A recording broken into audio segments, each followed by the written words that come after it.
जो धर्म की स्थापना के लिए प्रत्येक युग में इस पृथ्वी पर आते हैं, उनको गांधारी कह रही है कपटी आदमी है, इसने धोखा दिया, इसने मरवा दिया हमारे बेटियों को, इसने मरवा दिया हमारे खानदान को, ये चाहता तो बचा लेता, तो चिंता मत कर, जैसे मेरा खानदान समाप्त हुआ तेरा भी खानदान समाप्त होगा। ये भी श्राप दे गई।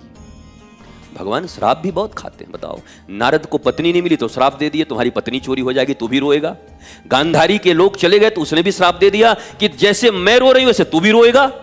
और भगवान ने दिखाया भी, लेकिन भगवान रोए नहीं। गांधारी का श्राप पर, हाँ बेटे बेटी तो मेरे चले जाएंगे, जो मेरी संतानें हो चली जाएंगी अपने दुष्कर्म के कारण, परंतु भगवान कैसे बैठे हैं, पीपल के वृक्ष के नीचे बैठकर मधुर स्मित हास्य के साथ, और उद्धव को बुलाते हैं और कहते हैं Uddhav so and so and so, Arjun so and so and so, 7th day में ये द्वारिका डूब जाएगी, सबको कहना सोने का लोभ छोड़ के निकल जाए, नहीं तो नीचे चले जाएंगे।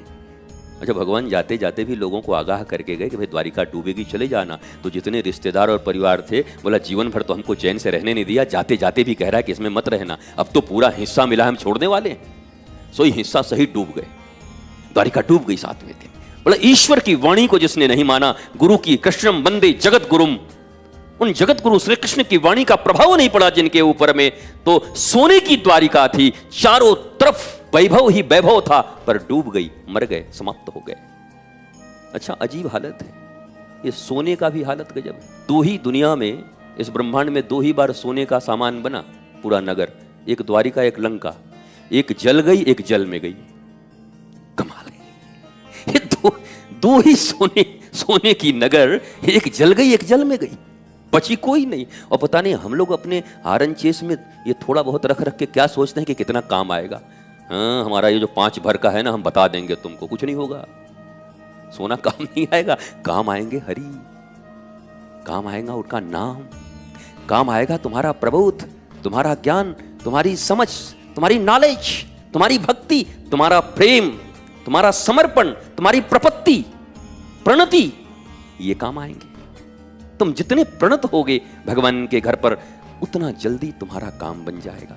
प्रणत पाल रघुवंश मणि, कृपा सिंधु खरारी, गए शरण प्रभु राखी हैं, सब अपराध विसारी। पर ठाकुर जी के तो शरण में कोई आ जाए तो सब अपराध विसार के उसको क्षमा कर देते हैं। और कोई प्रपन्न हो जाए तब शरण आता है जब हृदय में कोई इच्छा हो। प्रपन्नता क्या होती है? कोई इच्छा नहीं है, जो तुम कहोगे वही हम करेंगे, जहां ले चलोगे वहीं हम चलेंगे, जहां कह दोगे नाथ वहीं हम रहेंगे, जो तुमको हो पसंद वही बात कहेंगे, तुम दिन को अगर रात कहो तो रात कहेंगे। हनुमान जी महाराज, हनुमान जी की कोई मांग वांग नहीं है, राम जी ने जो कह दिया दैट्स ऑल, ठीक है, कोई अपनी तरफ से मांग नहीं है। विभीषण की तरह नहीं है कि प्रभु आए तो हैं लड़ने, अब थोड़ा देख लीजिएगा रावण के जाने के बाद अगर प्राइम मिनिस्टर वाला पोस्ट मेरा ही हो जाए तो कैसा रहता।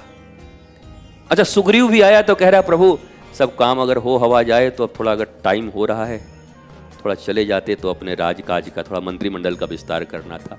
अंगद बोला अभी तो मर जाएंगे कुछ दिन के बाद, तो उसके बाद कौन होगा, तो जरा हमारा भी भविष्य के मुख्यमंत्री के रूप में हमारा नाम डाल दिया जाए। तो अंगद भी चले गए। हनुमान जी से पूछा गया तुम अपना बताओ, तो हनुमान जी का तो जीवन श्री राम है, राम कथा, और राम हनुमान जी कहीं जाने को राजी नहीं होते। हनुमान जी भगवान के दोनों चरण पकड़ के रहते हैं। 2 पद चाहिए उनको, सबको 1 पद, हनुमान जी को 2 पद है। सब 1-1 पद में खुशी हैं, हनुमान जी दोनों पद पकड़ के खुशी हैं। इसलिए मेरे बंधु, मेरे प्रिय, मेरे बच्चे, जीवन में कभी बहुत ज़्यादा देखो, चित्त में अगर चित्त चोर हैं, चित्त में अगर शांताकारम भुजगशयनम वो हैं, तो जब शांताकारम है तो अशांत नहीं रहना है, वो हैं।